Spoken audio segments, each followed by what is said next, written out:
In Duluth, Mayor Roger Reinert has announced the city's first Good Neighbor Award. The mayor sharing that announcement on social media, saying he wants to encourage Duluthians to look for those dedicated to improving and helping our community. To recognize and celebrate those efforts, nominations for the Good Neighbor Award are now open.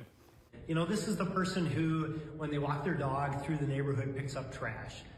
This is the person who checks on maybe an elderly neighbor who might not be able to get out of the home a lot.